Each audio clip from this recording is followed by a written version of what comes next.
Good evening, everyone, and welcome to tonight's Research Tuesdays forum, Smart Cities.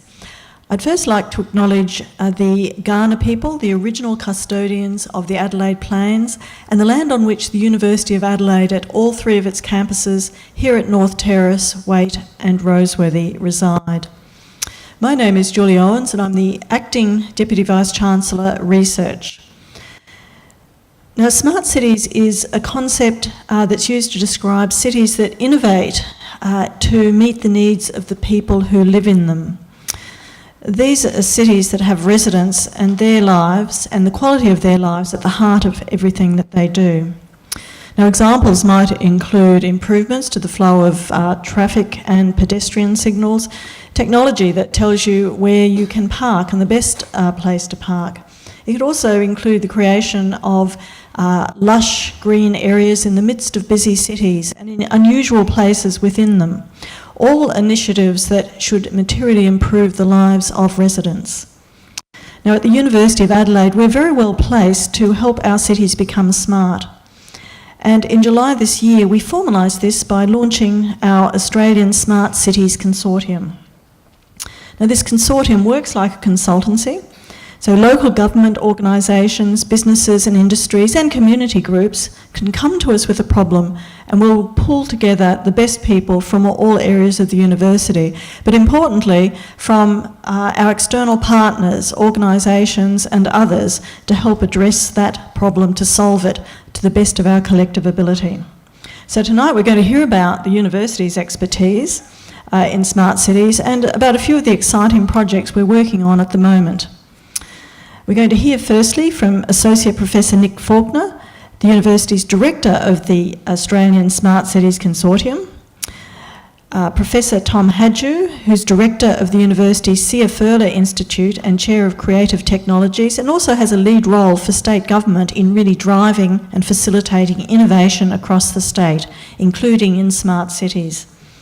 We then have Associate Professor Julian Worrell from the University School of Architecture and Built Environment. And finally, Professor Anak Meyer, a Professor in Health Ethics here at Adelaide. Now first they'll present individually, sharing with us some background information about their current work. Following that, we'll have a panel discussion where they'll delve a little bit deeper into the topics and how they may be related. And then we'll invite questions from you to encourage you really to get involved and perhaps give us some signals as to where we might go next. So with this, let me introduce and hand over the floor to Associate Professor Nick Faulkner, who will lead the following presentations and discussion. Now, Nick, as I said, is the Director of our Australian Smart Cities Consortium. He's also a member of the University's Computer Sciences Education Research Group. He's done extensive research in computer network design and security, privacy, blockchain, internet technologies, the Internet of Things, and educational engagement. Welcome, Nick.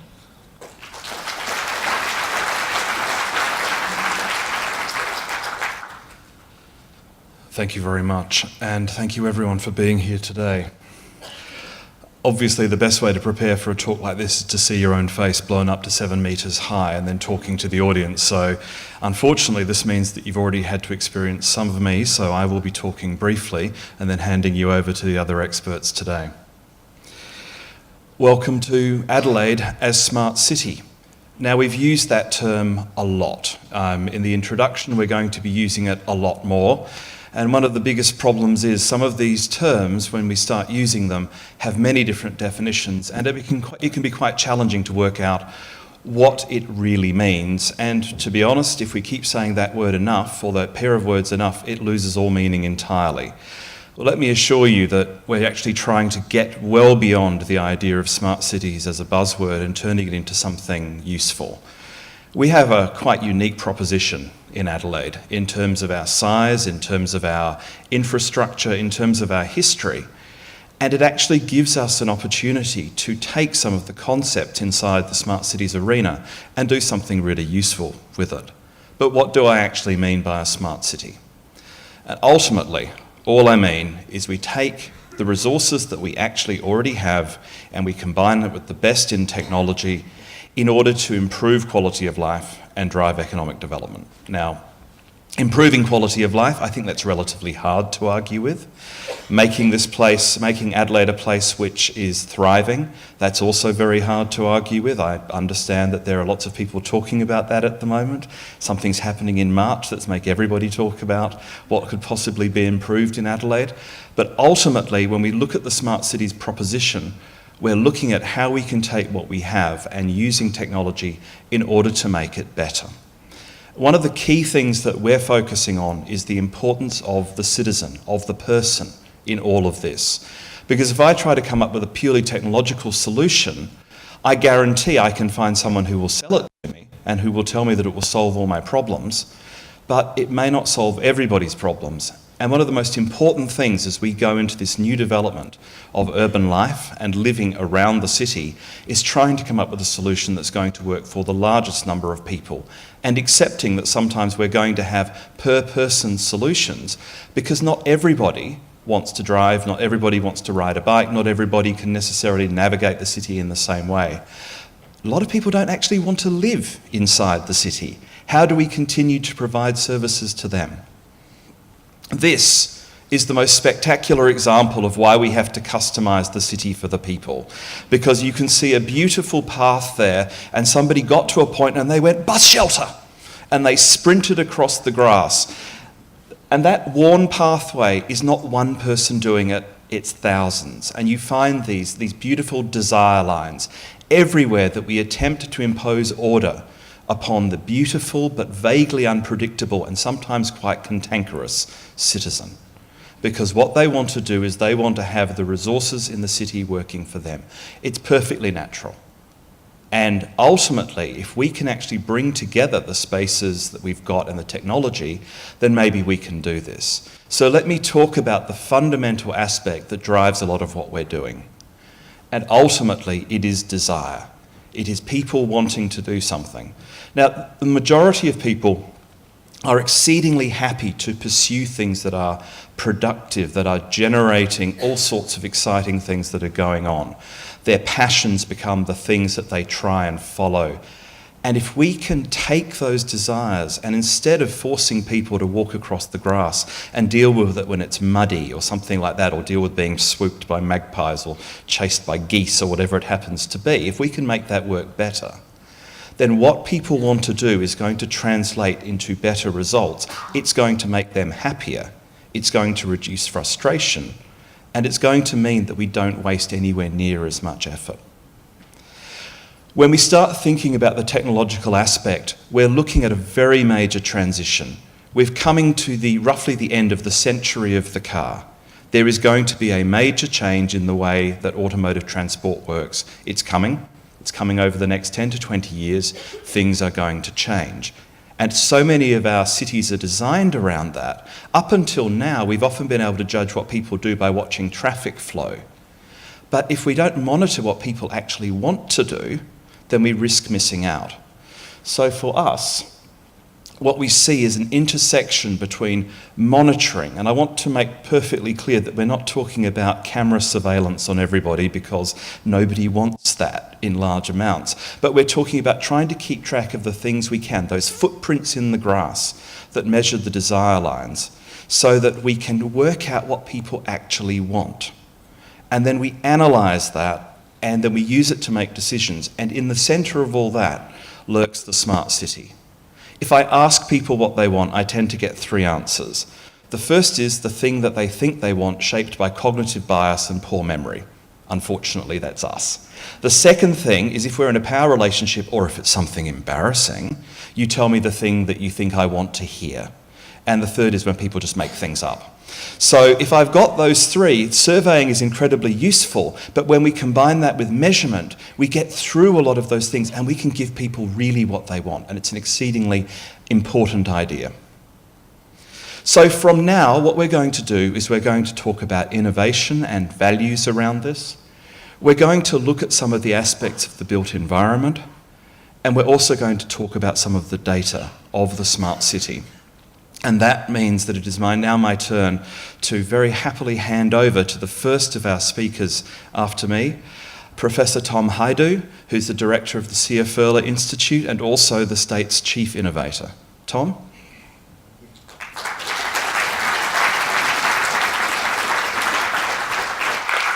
Can you hear me? Can you hear me? Yes? No? Okay.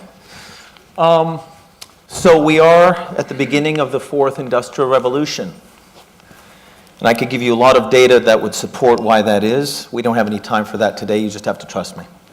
But it's a war. It's an economic war. It's going to go on for 2 or 3 decades. And we're in this race. There's no winners. It's a race for global talent who will drive this fourth industrial revolution. Has anybody not read this book? Did anybody not read this book? Most people know this book, right? Yeah. Okay, good. Well, this book is now irrelevant because of what was stated here a few weeks ago. We'll be able to travel anywhere in the world in less than an hour. But I would also argue that when Elon Musk came here, he discovered Adelaide. Adelaide was discovered by the world because we also have very fast internet now. So this is the initiative that I led in the last year, which, well, more than a year, but we ended up in the White House last October. It became the first city in the world to connect to the Gig City Smart City Initiative, which I'll talk about briefly. We connect to currently 14 innovation precincts, but that's expanding rapidly. Now, these are the cities that are connected to that Smart City, Gig City Initiative. There are actually more cities on that map now. The orange cities were the original cities that joined. The blue cities were the next set of cities that joined. This map was not made by me. This map was made by one of the 6 people that invented the internet, and it was not Al Gore. But actually a guy called Glenn Reichert, who's the CTO of US Ignite, who was at the UCLA node when the internet was created. And he made that map, and I'm really proud of the fact that we're on that map. Does anybody notice anything strange about that map? Is it where the only Australian city on the Well, that's unusual, yes, but there are other things that are unusual. Nowhere in California. Well, there's no big city on that map. The Paris and Rome of tomorrow is not necessarily the Paris and Rome of today. These are the cities who are building infrastructure to prepare for the fourth industrial revolution. And this is a guy who runs that program, who was just here recently at Open State and Hybrid World, who said that Adelaide is positioned to take a leadership role because as a city transforms from manufacturing to the fourth industrial revolution, historically, they focus on one vertical, and we're focusing on at least 4 verticals. So we're very well positioned. Why? Because we have a strong education base. Australia is a very highly educated culture, and we have a lot of infrastructure. So, why is this important? Values. If you live in New York or LA, everybody's heard of the Midwest, right? Everybody makes fun of the Midwest. And yet it's called the heartland of America. Why is it called the heartland of America if everybody makes fun of the Midwest? I've run businesses in New York and LA, and when you're interviewing people and they say they're from the Midwest, you immediately hire them.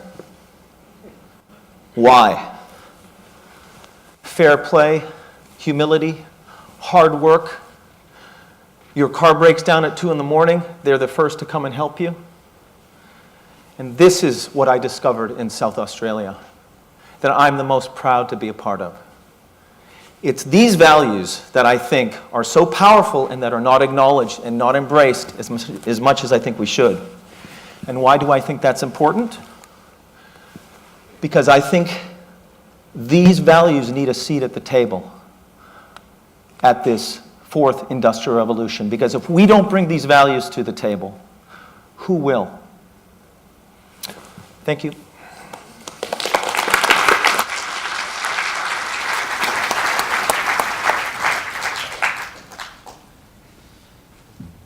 Thank you very much, Tom. And while we do a small amount of changeover, it's my pleasure to introduce Associate Professor Julian Worrell from the School of Architecture and the Built Environment. Thank you, Julian.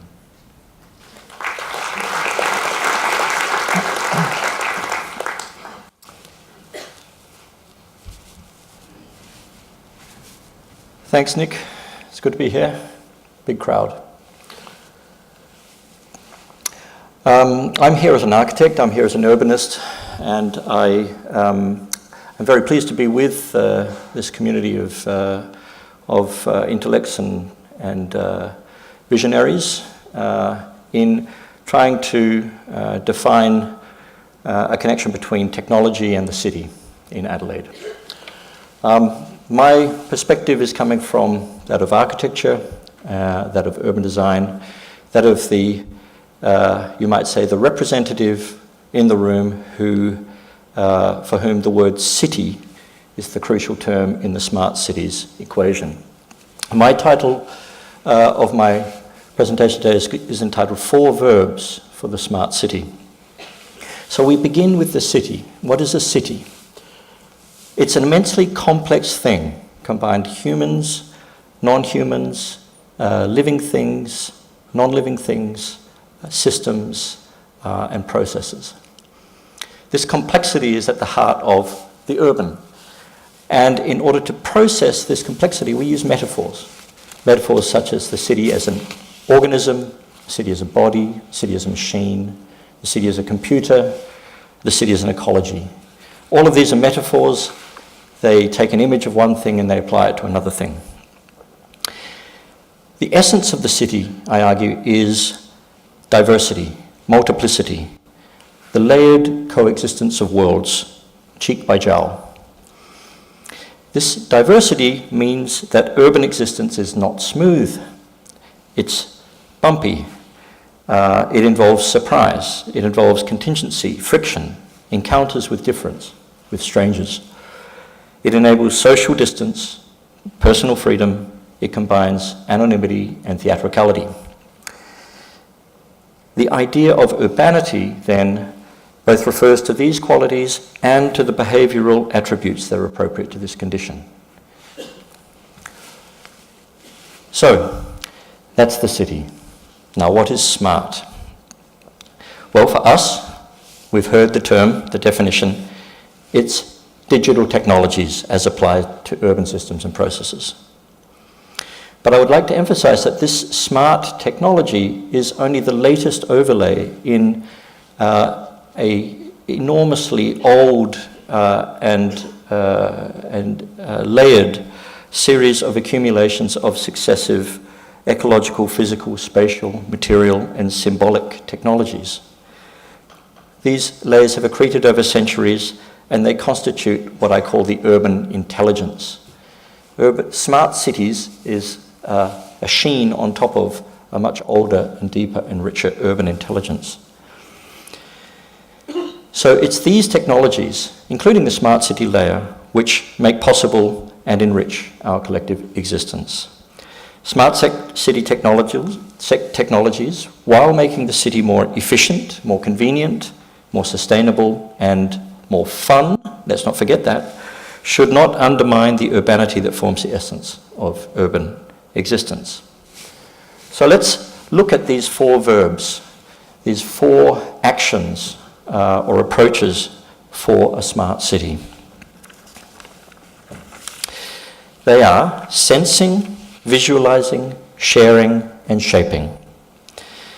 So I'm going to go through these verbs. I'm going to show you just a little window, maybe through an example, maybe ones that we've trialled, maybe ones that others have, to give you a sense of what these 4 verbs may entail and what kinds of projects and research may be filed under those categories. Sensing the city, verb number 1. This is about building rich, layered models, data sets of urban spaces and experiences. And we can distinguish when we think about sensing the city between senses and senses, between the senses which are digital, electronic, powered, and the senses which a lot of the smart city technologies are kind of talking about, the Internet of Things, the environment filled with electronica. But also there's this other extremely complex and ubiquitous sensory infrastructure, and that is our own bodily senses in the city, the bodies that make up the citizenry of a city. And it's the emotional and experiential qualities of the city which are grasped by these senses, even if they are subjective, if they are variable, unreliable, if they are qualitative rather than quantitative. Because with the smart city technologies, we have the capability now to access that, you might say, wet sensory infrastructure through social media, data mining, through natural language, passing of natural language communication and so on, which can build up collective maps of urban experience and feeling. So for example, just one of many examples, mapping smells in a city. Here is an artist, Saisal Tolas, based in Berlin, who works on the smell cartography of urban space. She goes sniffing around the city and ties that back like an expert perfumer to chemicals, and then makes art installations in galleries and publishes maps, such as this map of Mexico City, a smell map. This mapping approach can also be digitized, and this is a recent digitization of the smell map of London, in which you can switch on and off different layers of smell maps in the city. And this digitization has been made up of millions upon millions of social media tweets, Instagram posts, Twitter posts, which have been mined for their fragrance indicators, their aromatic vocabularies, and then these have been tied back to a kind of a systematic smell wheel, and then turned into colours, which can give you insights into this otherwise completely invisible layer of urban experience. The second verb is visualizing the city. And this, of course, these slides are all visualizations, and in many cases, all of these categories are in some sense visualizing the city. And of course, I think we are now increasingly familiar with data mappings, the idea that through the ubiquitousness of our mobile phones, and also through, indeed, electronic sensors embedded in the urban environment, that we can generate deep, rich, compelling, real-time maps of urban processes, of occupations of the city, different ways of looking at the city. So, for example, in these two maps of San Francisco, one told from a female perspective and one told from a male perspective, you can see two different cities emerging. We can also not only map cities as seen through data, but also futures, possible alternative spaces, buildings, sites through augmented reality applications on the smartphone. And one of the projects we've done recently this year in the department is precisely to develop a kind of hybrid system, an assemblage that combines both digital and physical layers in order to reveal, map, visualize an aspect of the city which is otherwise not noticed, and that is the sites of urban conflict, urban negotiation, a kind of mapping and a kind of demonstration project of the ways in which different spaces in the city, such as green spaces or park benches or bus shelters or bike lanes, are contested spaces where different groups in urban society jostle and rub up against one another. And this project was exhibited as part of the Australian Smart Communities Conference back in May, and created by students in the architecture department, and including a smartphone app created by our partners in computer science. The third The third verb is sharing the city. And this relates to new ways of leveraging digital technologies to share, to build communities and to share constituencies around elements and spaces in the city.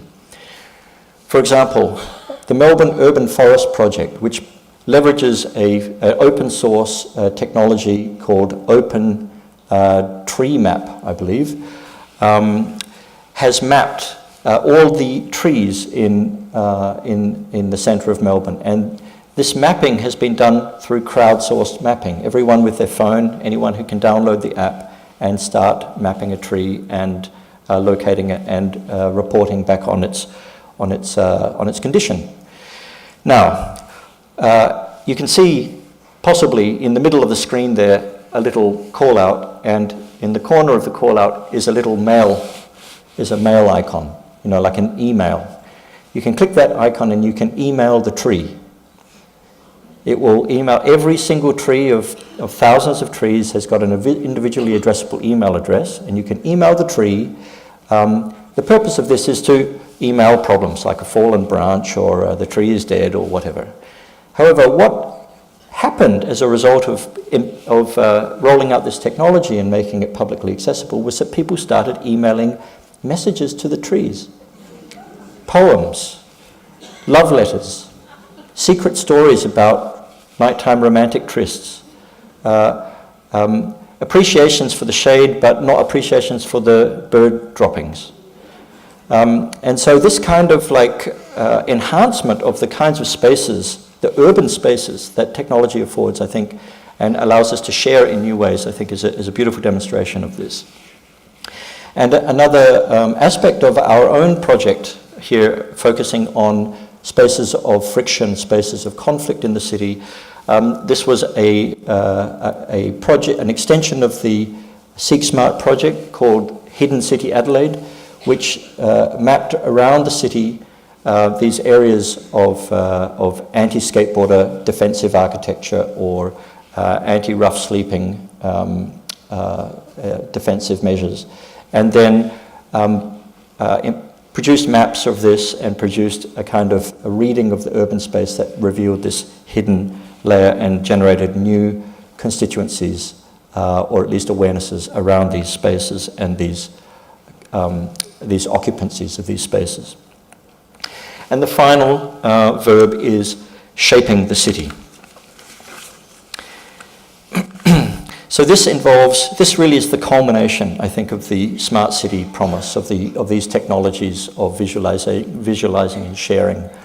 And this involves using the technologies to bring together new urban coalitions to span across different layers or groups in society, from government to citizen to civil society to business, and then back to government. And that this can be used, for example, to create what has been called open source architecture or open source urbanism, which allows the citizens, the users, the occupiers of spaces to actually define the spaces themselves, to actually set in train processes and visualize alternatives outside of the usual systems that deliver the spaces and the buildings that we need and we occupy in the city.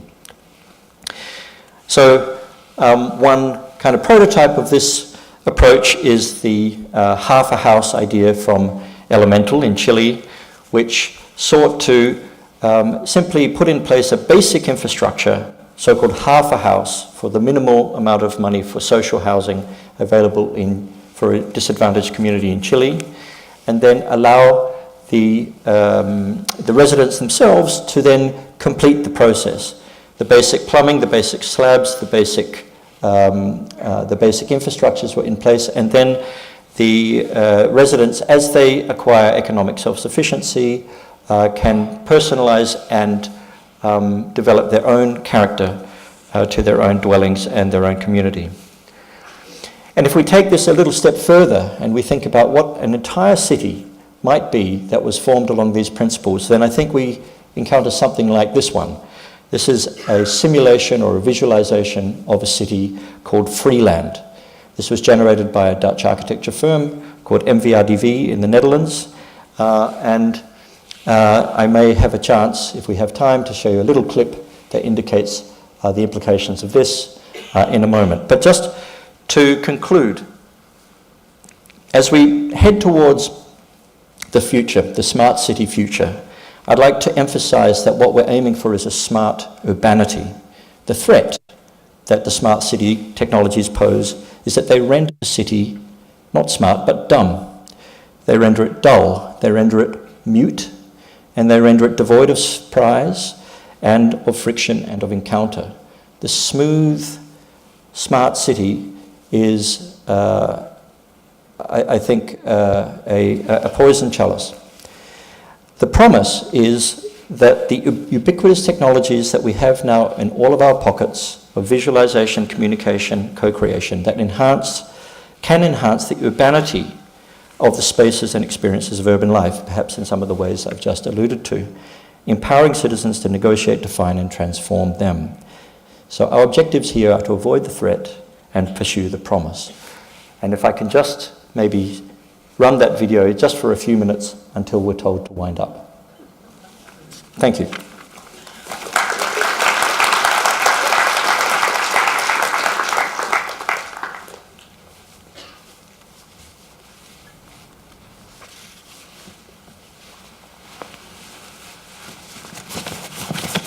Today, many developed countries seem to struggle with over-regulated urban planning.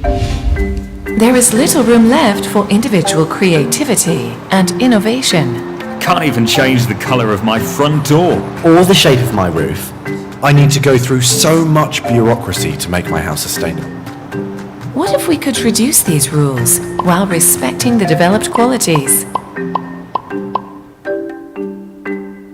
Is thus a self-organized city possible? In fact, there is a place where this freedom exists. Freeland is a radically liberated place. Here, I can build whatever I want. Everyone can. You can too. You can build a home of your dreams. A new software, the Housemaker, will help you realize your ideas.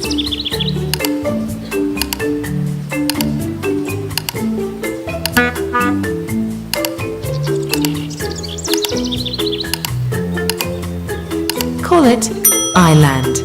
Of course, Freeland does not exist outside law, so whatever you do should not harm others. Therefore, freedom goes hand in hand with responsibilities. To make your house accessible, you construct a portion of a public road and reserve the space for the road network to grow. You will no longer be dependent on large providers of energy, water, and waste treatment. You will organize these services yourself. By enriching your plot with natural amenities, you allow for sufficient plant and animal life.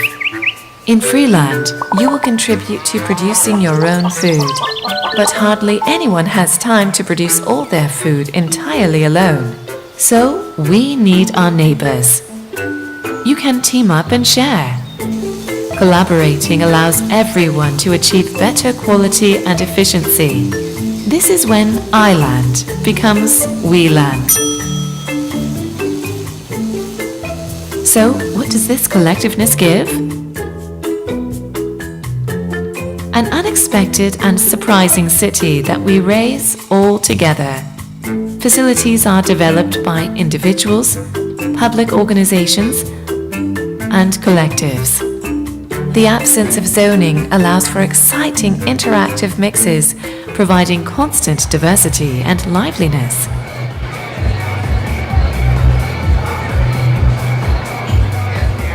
Also, green areas are organized collectively on a larger scale. And all that is developed around an incredible variety of houses. One day, a factory came to Freeland. Like everyone else, the factory owner had the right to realize his dream, despite the anxiety of his neighbors. In response to their protests, he He offered to extend the surrounding green buffer and proposed an unexpected exchange. Freeland is a growing attempt to organise collectively. To optimise this process, a group of individuals set up an interactive.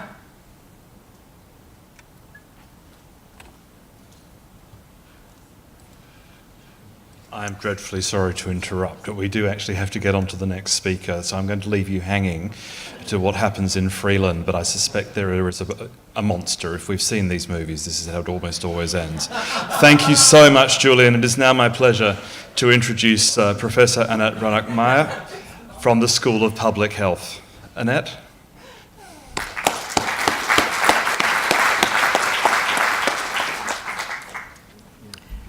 I'm a bioethicist by training, so I'm going to shift the attention from talking about what we can do in a smart city to talking about what we should do.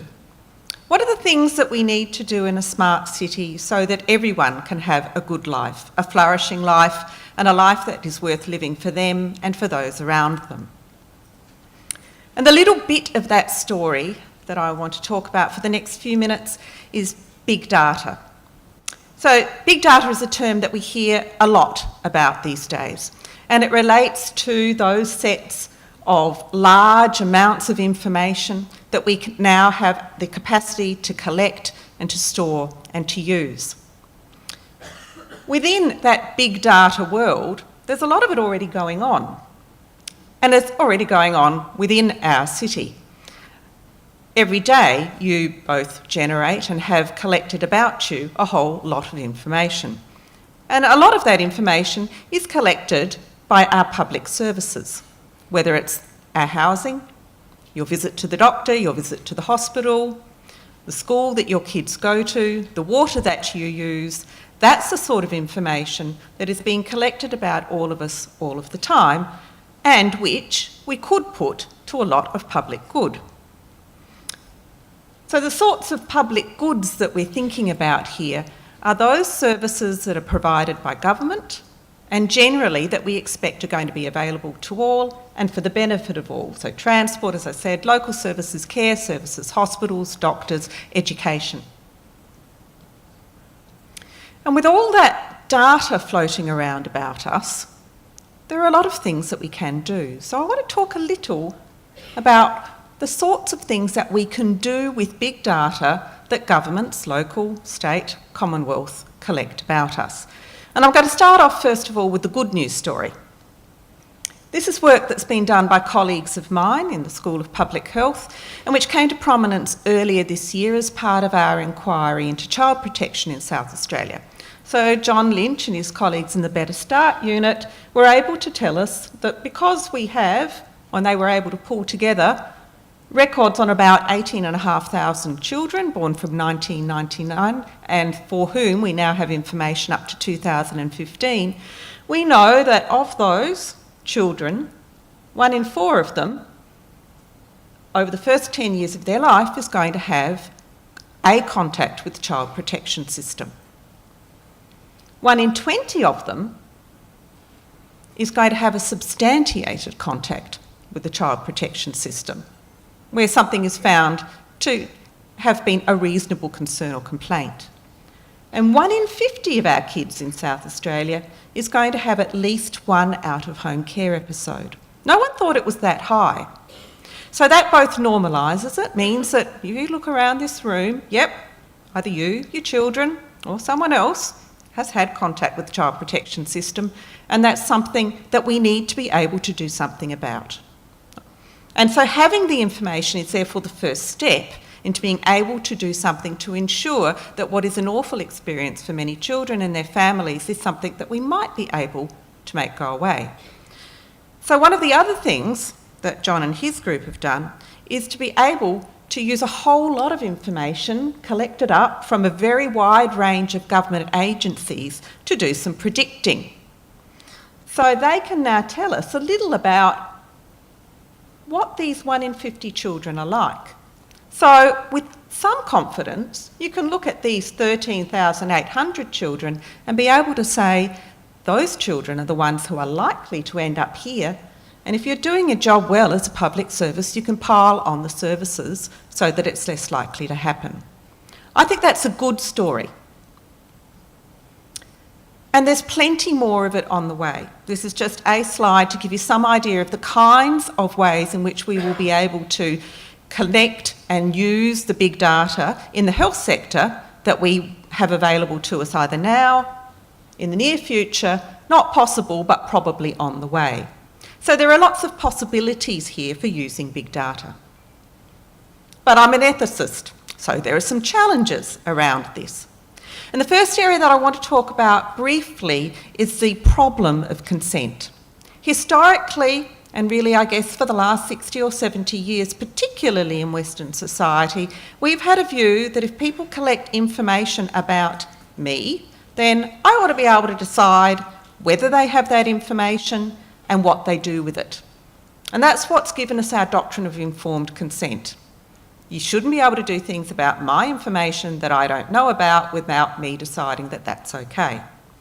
Now that doesn't work, it may work really, really well when you go to see the GP and you say, I don't want you to tell anyone else. It doesn't work so well when you're dealing with very large aggregated data sets. And it doesn't work so well for a number of reasons.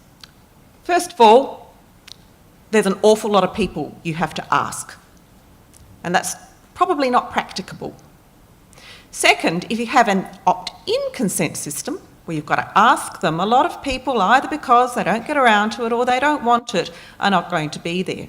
They'll say, no, don't use my information. So therefore, the information that you do collect about people is going to be biased, and it won't give you a true picture of what the population's like. So, and on top of that, we don't quite know all the things that we're going to do with this information in the future. So if we have a typical informed consent model, I've got to be told, what are you going to do with the stuff you have about me? And we don't know. Some of the questions we have a good idea about, but others are still on the horizon. They're problems that we haven't decided yet we need answers to. So we've had a range of alternatives offered as strategies that we can use to avoid thinking about opt-in consent, and they include opt-out consent, global consent, waivers of consent, and unspecified consent. So they're all things that are floating around as possibilities. But the basic idea probably is that we need to move away from facilitating individual people making decisions about who has access to their information and toward protecting people from harms. So what sorts of harms might we be thinking of? First of all, we've got some challenges with privacy.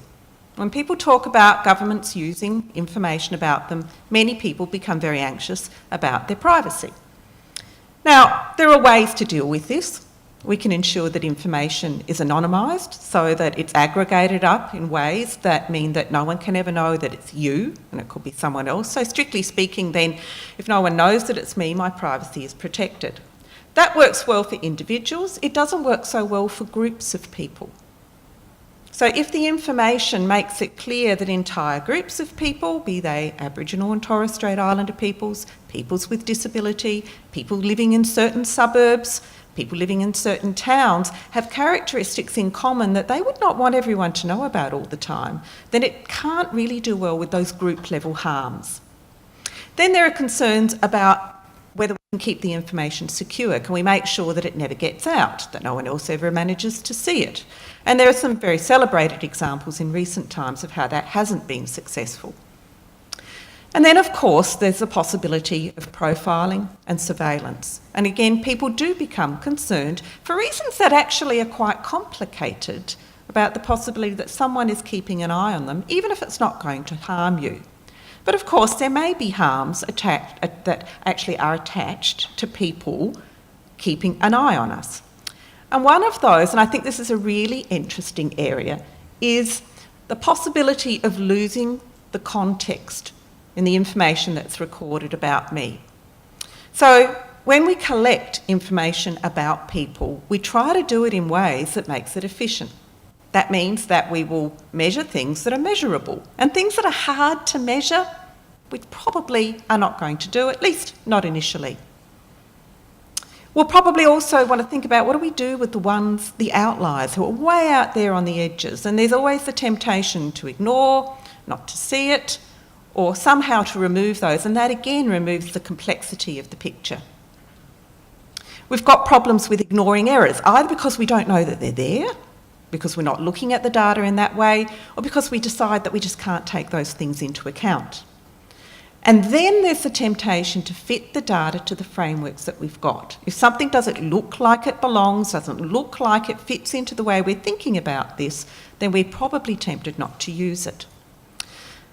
So what happens then is the possibility that we construct what I'm like based on a whole set of data analytics and algorithms that come from a whole lot of people who aren't me, but have some things in common with me.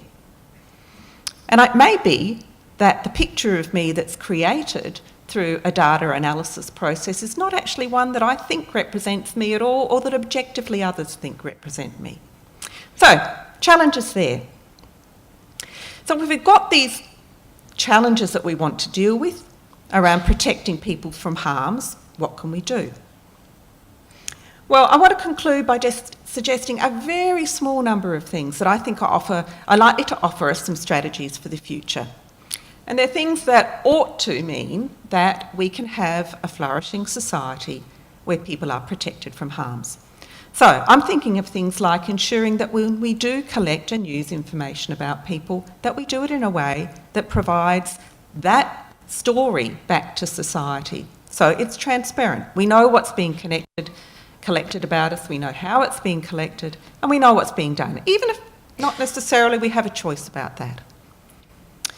We're wanting something, I think, that is oriented towards consensus. It's oriented towards allowing people to engage with, discuss, and communicate and arrive together at a view of what sort of data we want to hold and how we want to use it.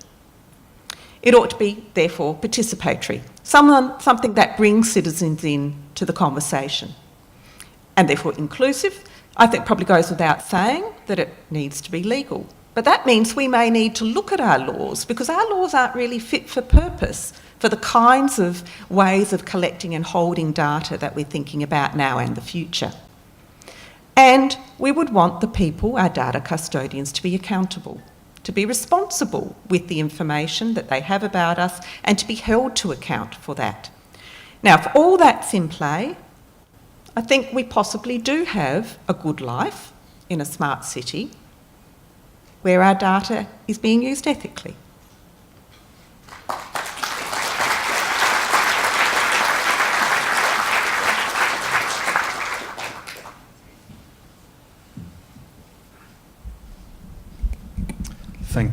Thank you very much, Annette.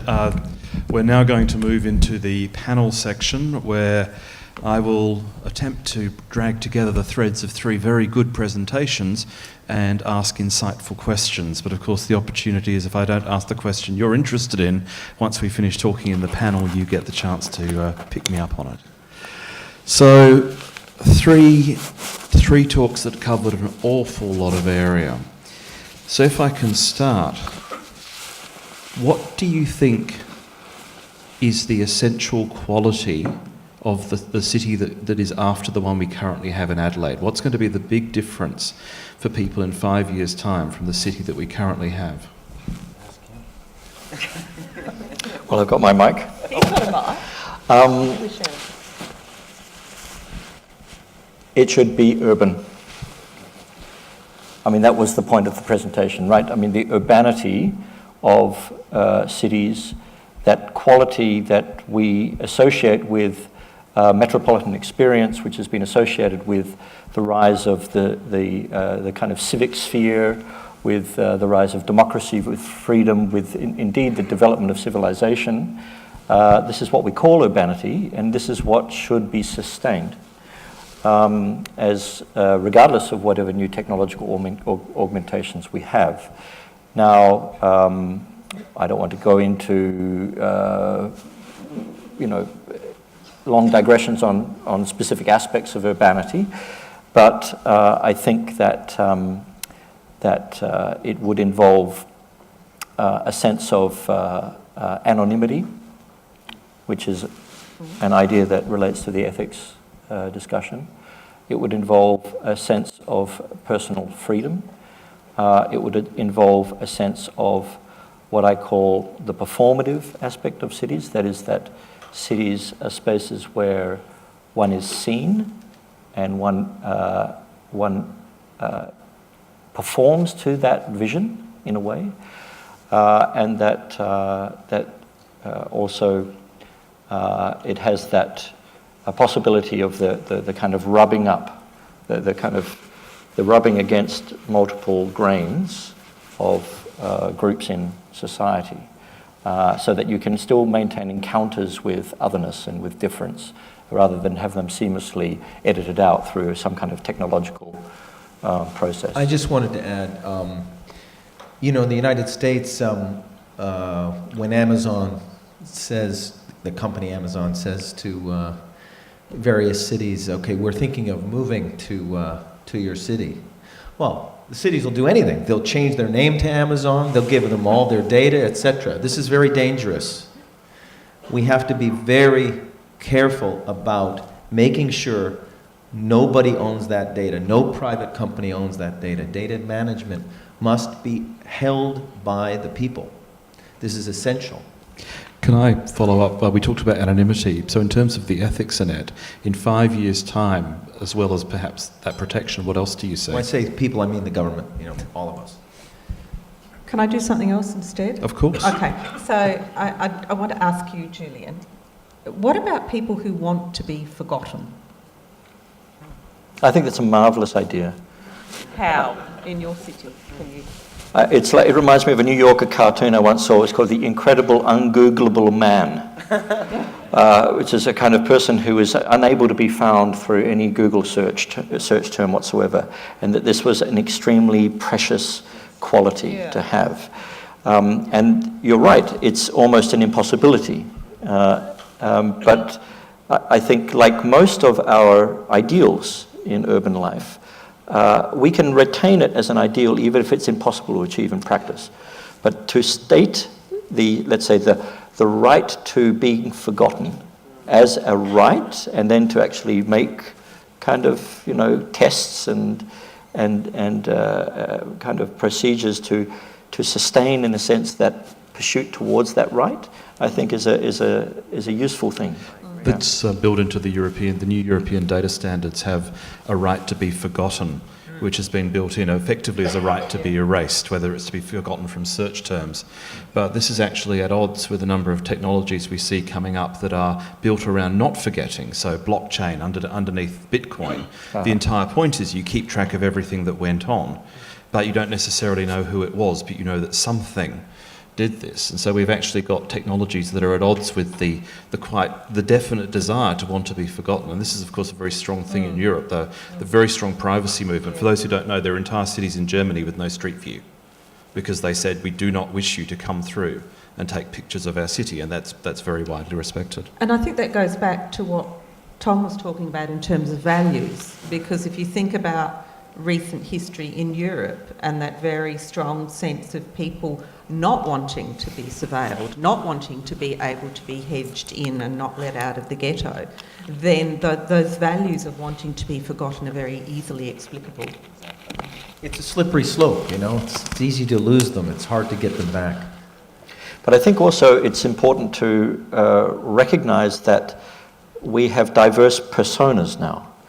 I mean, this is this kind of idea of the digital avatar, so that we have multiple kind of selves which appear, some of these in this ghostly virtual realm. We've got our physical selves, we've got our public and private selves, and in a sense what we're doing as these digital technologies kind of become part of all of our lives is we're learning what to do with this family of selves that you have, and some of whom you want to kill off, right? Others you want to boost the social, your clicks and your likes and so on. And so I think that we are actually beginning to be, in a way, kind of like split into diverse identities. So then it moves to another kind of related question, which is, do we have a use for a true identity? And it maybe is that the thing that we need to protect as an anonymous entity, as the personal, private, secret self. But all of those proliferating public and virtual entities can go off and proliferate. Most of you will probably have a Twitter identity of some sort. You might reserve for cooking shows where you choose to vent in a particular manner that might not be related to your work purposes. And I think we are getting our head around that to an extent, the idea of all these changes going on. One of the things that's come up recently is the idea that, 20 years ago, sorry, longer than that for me, 40 years ago, I was told not to get into strange cars, and now I call them. And they come along and pick me up, and sometimes they deliver food. In terms of the other changes, do you think that the change toward the ethical change is going to cause some really quite shocking change, something we wouldn't expect now?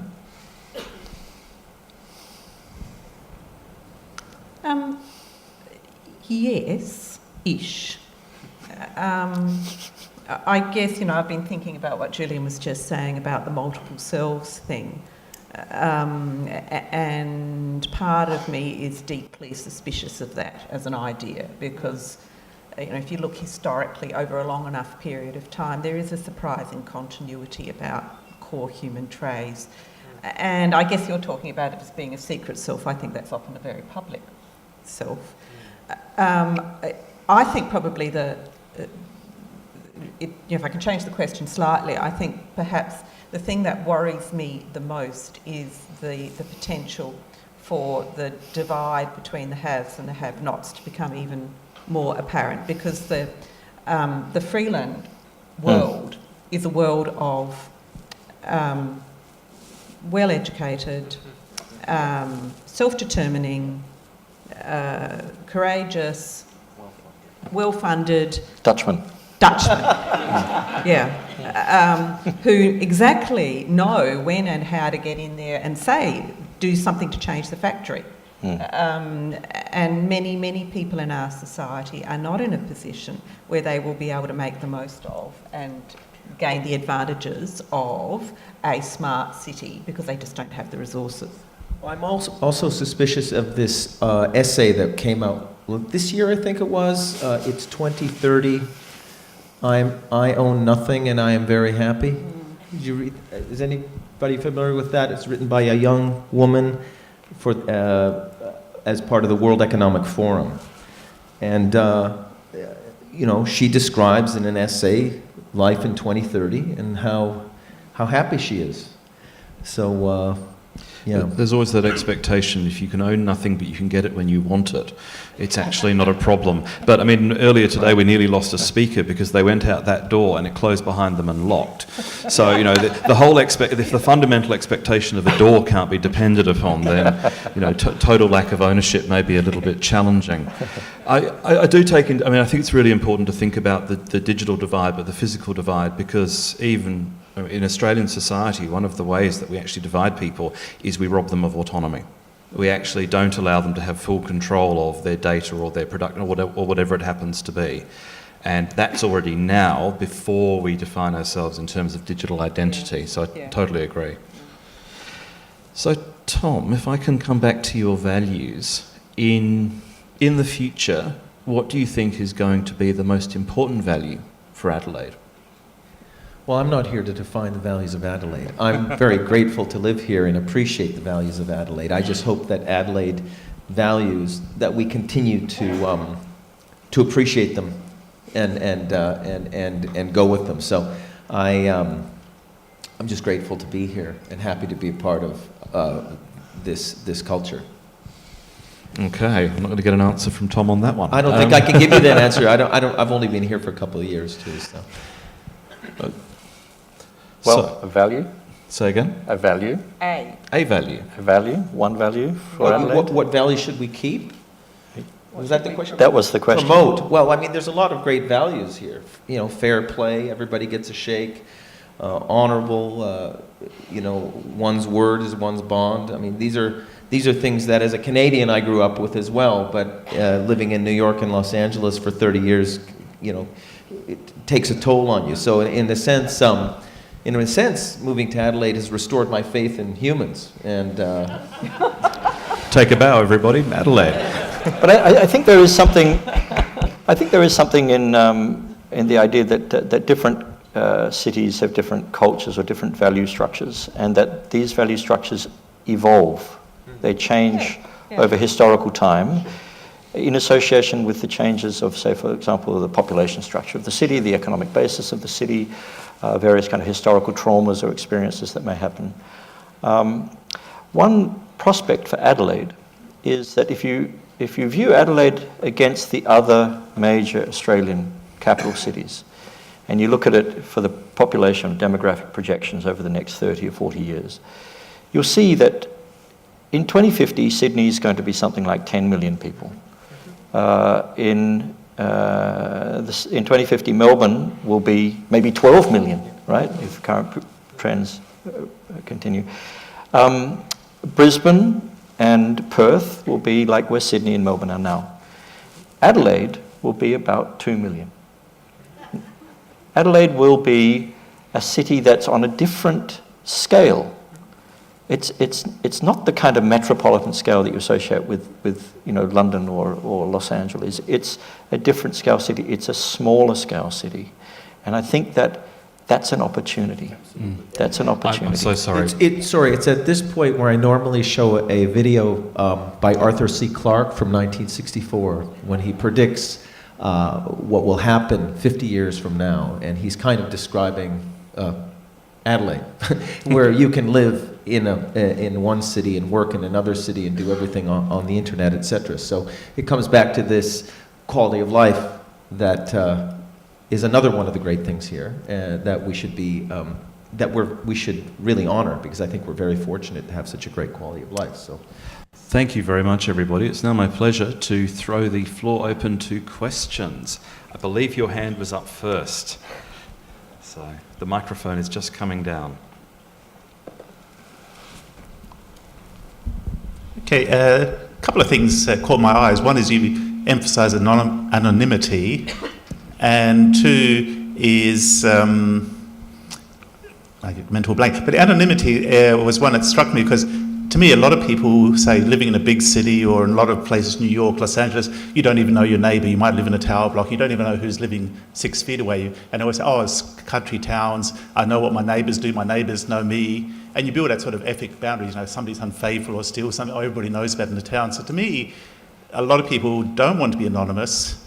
They want to be known and know about each other. And two is the other one. You say, I want to disappear. I want to be ungoogled. But the common trait you think you hear so often is, I want to be famous, I want to leave my mark in history, I want to be remembered. So are you actually reflecting what most people want? No. I think what people want is to be able to control what others know about them. Now, that is completely unreasonable at one level, because we always exist in interaction with others. But if you've lived in a small country town, as I have, and people go past and say, oh, I see you must have bought new sheets.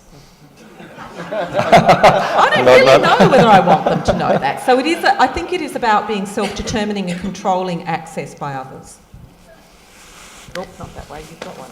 Yeah, I do. Very concisely put. But I think you're absolutely right. People laud and idealise community. And this is the same whether they're in small towns or big cities. The notion of community is a kind of a universal positive, it seems, in the way the word is used. But there's a trace of provocation here, because the argument that I sought to put was that anonymity is a value, and anonymity is something precious that cities afford that smaller communities do not, or smaller towns do not. And that's something to never lose sight of, because we can so often lose sight of it under the banner of community. Now, of course, we all like to feel part of a group, part of a school community, or a church community, or an extended family, or an ethnic group. That's part of human sense of connection.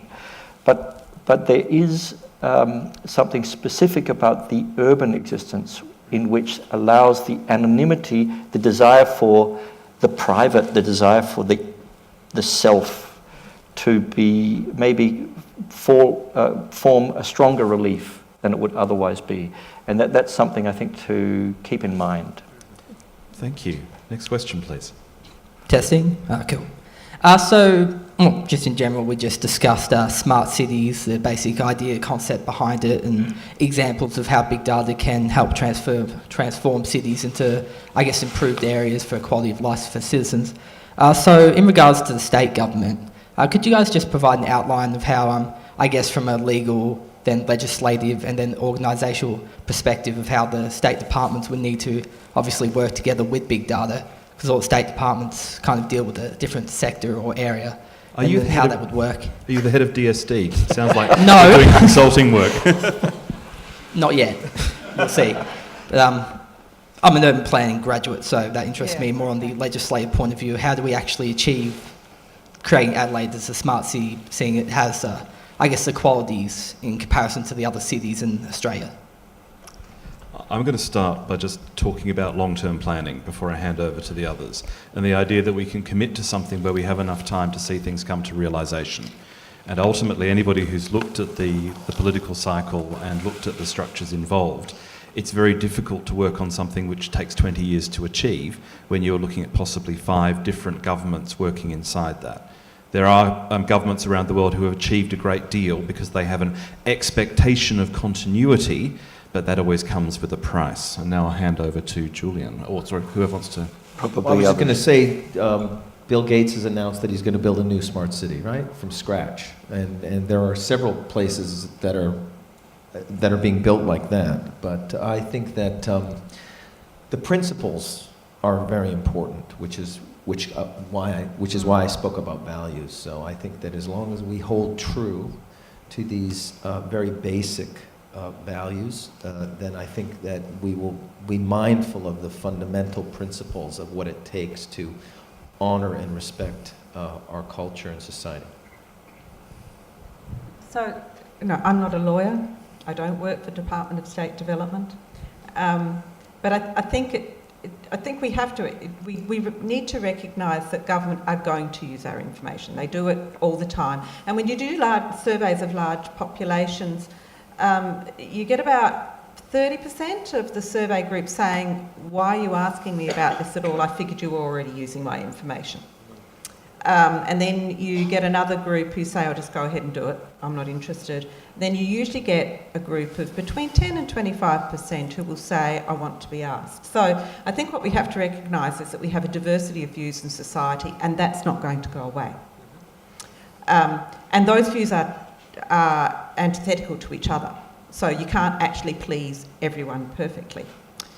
So government then has a very interesting tightrope to walk, and it seems to me that the way to best walk that is to be as transparent as you possibly can about what information you hold, what you're doing with it at a general level, and who is managing it and how, to be as clever as you can about security arrangements, so that only people who need to know things actually get to know things, and that there are good ways of tracking who has access to what sorts of information in what kinds of circumstances, that you do as much as you can to protect people's privacy, and that you take particular concern for those who are the most vulnerable, because they're the ones who are going to be the least able to do something about violations of their privacy or harms if they happen. So you need to make sure that you are really putting the most vulnerable in society at the forefront of any sorts of decisions that you make. Julian, did you want to say something? I just wanted to pick up with Annette here on all of the data protection dimension that you just mentioned, point number 2 just then. There's a movement towards open data standards, and that these big data sets are rendered usable by pretty much anyone, for the purposes of some of this kind of new participatory processes. How do you reconcile that kind of set of control around the open data kind of So the intent idea? with open data is that it's de-identified. Yes.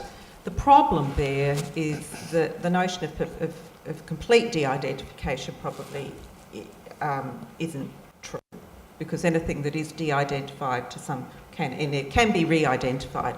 So the open data thing is about having, therefore, controls to ensure that if you are making information publicly available for everyone to use, that you are doing that in a way which means that people aren't going to be harmed. And that may be group harms or individual harms.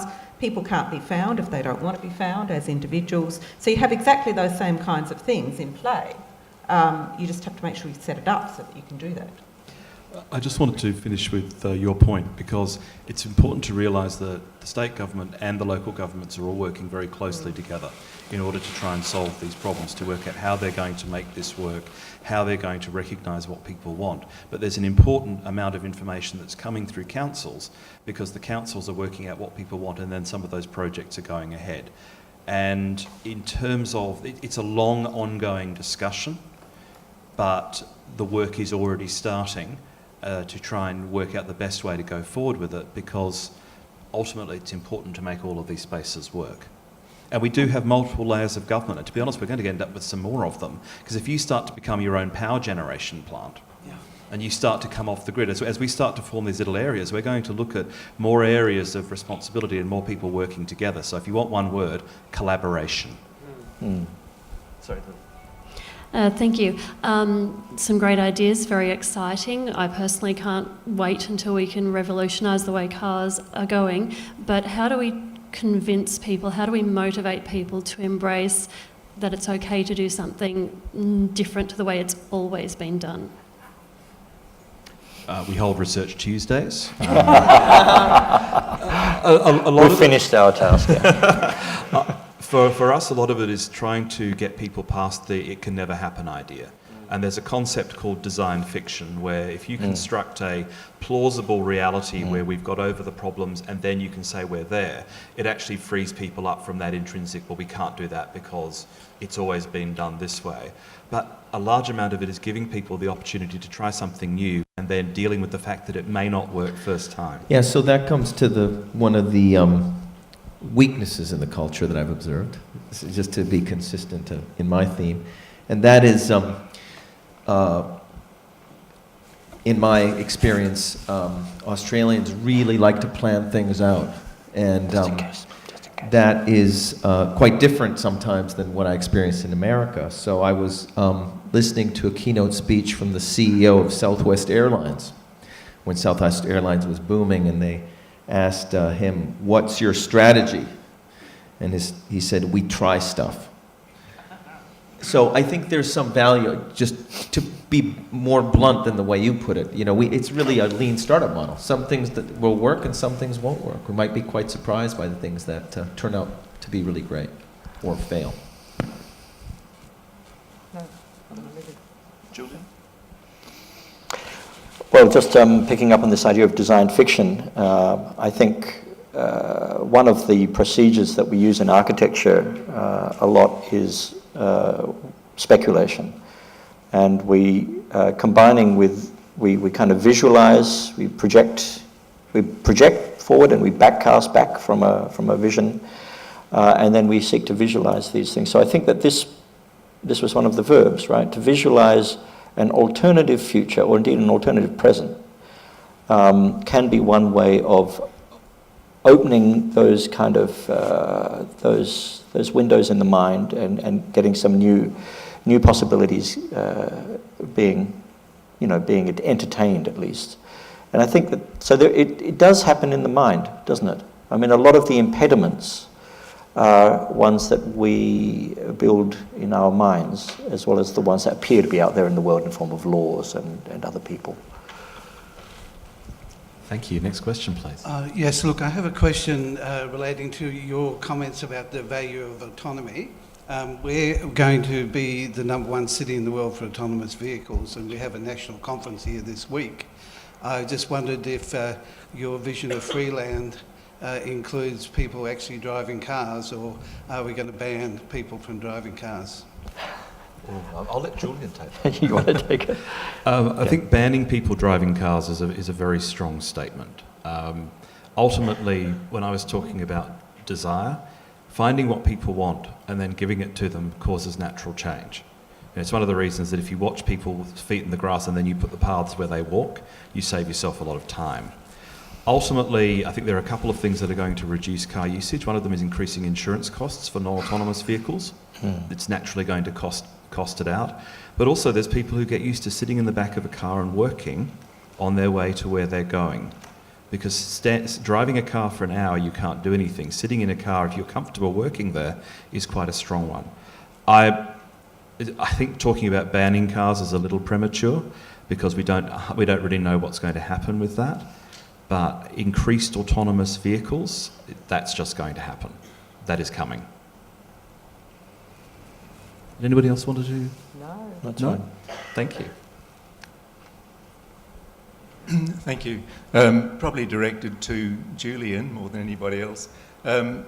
We've been looking forward very much tonight about the future, but I wonder what lessons are there for us in some of the grand schemes of the past. And I'm an engineer, a civil engineer, very much retired now, but like Monato, like the multifunction polis, these sort of things. I know they got bound up in the life of politics in South Australia, but surely there must be things we can learn from them. That's a good question, and local too. The grand schemes of the past in Adelaide. Well, we can remind ourselves that Adelaide was a grand scheme itself in the past. It was a speculation. It was a plan that did not even have a site in its first instantiation. And there is, that great Daniel Burnham expression that there is genius in those imaginary plans. There is something really empowering in the capacity to make such plans. Now, I think, the counter-argument is perhaps to be found in something like the multifunction polis, which was a technologically, celebrated kind of vision of a 21st century future funded by, Japanese corporations and embedded with the then smart city technologies. And I think that the actual manifestation or the kind of residue of that idea in the form of Mawson Lakes and so on does no favours to this idea of grand plans. But I think that the lesson probably from that is to maybe hold two contradictory ideas in place at once, and that is to maintain an idea of the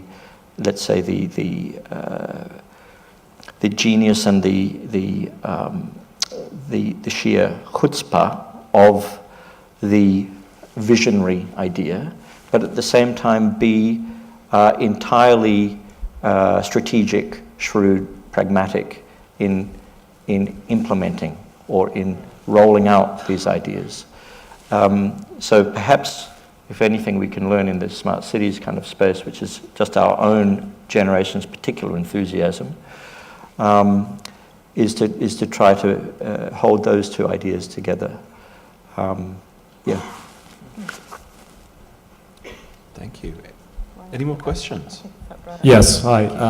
Just coming from a couple other questions that were asked, but how do you, the entire panel and your diverse research as policy informers and influencers, see this difference between what is desire of what people want or say they want or what they truly want versus what you see maybe a greater public good, for example, in terms of sustainability or to reduce this friction between, sort of growing inequality, especially in a state that's facing higher unemployment.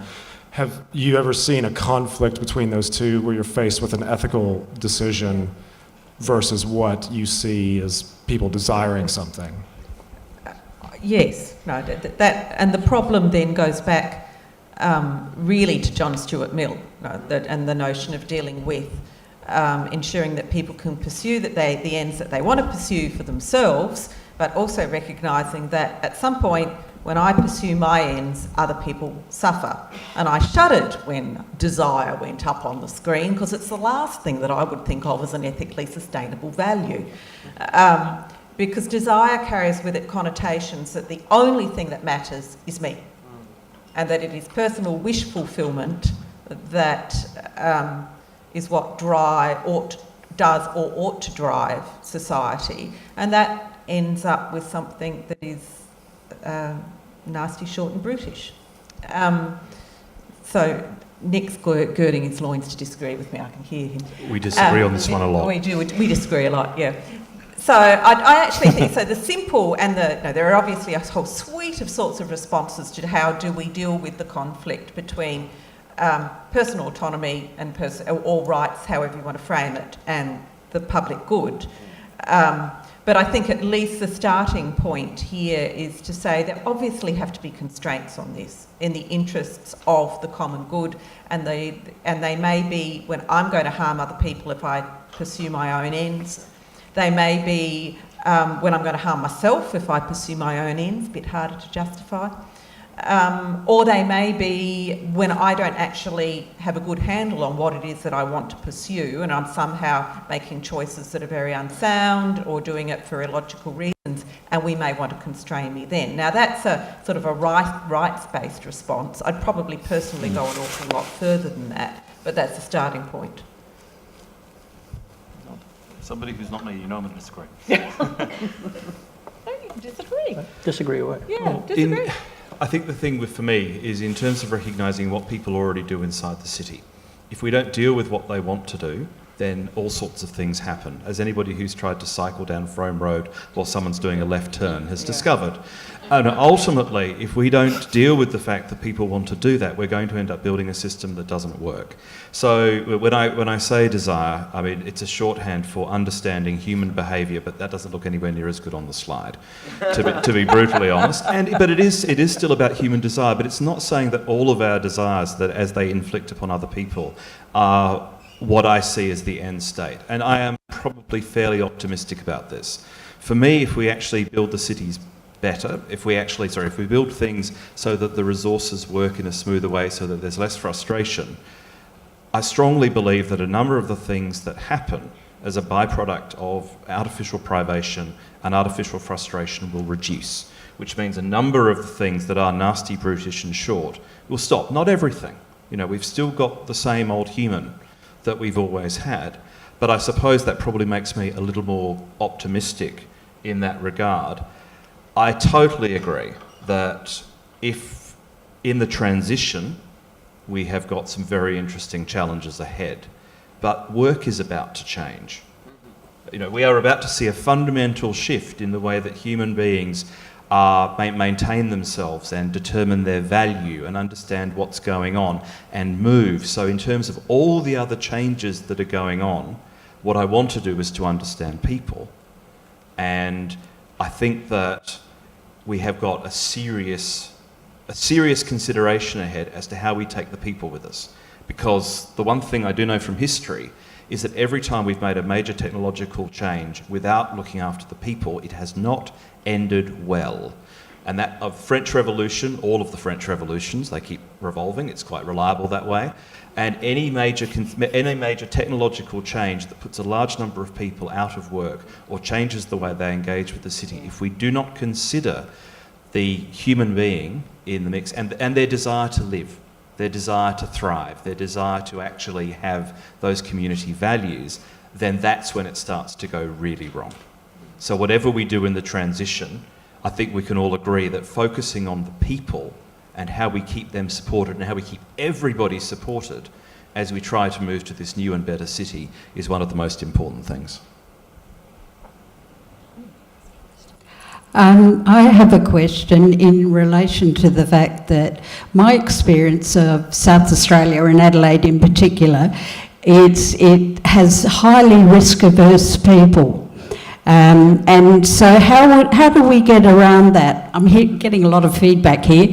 How do we get around the notion that people are risk-averse And how do we avoid the loudest voices determining the outcome? The loudest voices sometimes being those with the income and the economics to have their way. Well, that's why I referred to the CEO of Southwest Airlines. There has to be some, cavalier, risk-taking. Does anybody know how many billion-dollar-plus startups in Silicon Valley were created by immigrants, for example? 51%. So I think we have to be aware of the fact of. I don't think we need to change our culture. I think we need to supplement our culture with people who want to take more risks. There's some work at the Kauffman Foundation, which is the gold standard for entrepreneurship. And to be a #1 startup city in the world, you need 0.5% of the population to be involved in a startup, of which 70% have full-time jobs doing something else. So we're talking about 0.15% of the population need to be taking risks. It's a small number, but you need that number. And so our culture doesn't necessarily need to be taking risks, or they can be risk averse, but they should allow those who are taking the risks to do so. They should promote risk-taking. I mean, I think this idea about risk is something that I've also encountered in different circumstances around, for example, building procurement processes, right? Like how we do the big buildings in our cities, and that there's so much risk aversion that happens through insurance and through procurement process that becomes very difficult to do anything ambitious, essentially. I wonder, and it goes back to the comment earlier about the contradiction between individual desires and collective goods. I wonder if there are not technologically enabled approaches to, for example, managing or marketizing different levels of risk and return, and also ways of doing that negotiation around, for example, the issues of the individual versus the commons, and that through the augmented capacities that we have through these technological kind of connectivity in real time and so on, that we can begin to get past some of these kind of blockages. I mean, I don't know too much about this technological side, but I have a sense that there might be some work in this space. Well, I just wanted to add one thing. I know we have to wrap up, and that is just to get back to the slide with Elon Musk. Elon Musk came here and said that actually he was asked, why did you come here? To build the largest battery, 3.5 times the size of the largest battery in the world. And he said, because South Australia was willing to take a risk, and so am I. So we just need to create an environment where we accept and welcome some risk. Great.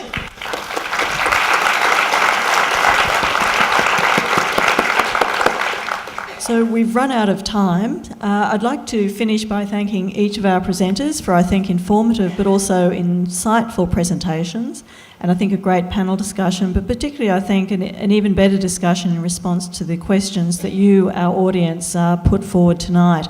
So we very much thank you for your participation in those questions and comments. So this is our last Research Tuesday for 2017. We will start again in February next year. Please make sure you continue to subscribe to our e-newsletter so you can hear about the, I think, fantastic program that we have lined up for you next year. I'd just like to briefly mention a new University of Adelaide initiative in crowdfunding. Our first initial official crowdfunding project is underway. We're a bit over halfway time-wise and 2/3 of the way towards our funding target. Unless we get all the money, we can't do it. So it's about water treatment, novel, really cheap approaches to this. We're trialling it in India. And this project will fund further research, but importantly, the big outcome will be that an entire village will have clean water free of toxins, be they bacterial, metals or otherwise. So please go on our website and have a look and try and help us get there. So we wish you all a great and safe summer, and we look forward to you coming back and talking with us again next year. Thank you.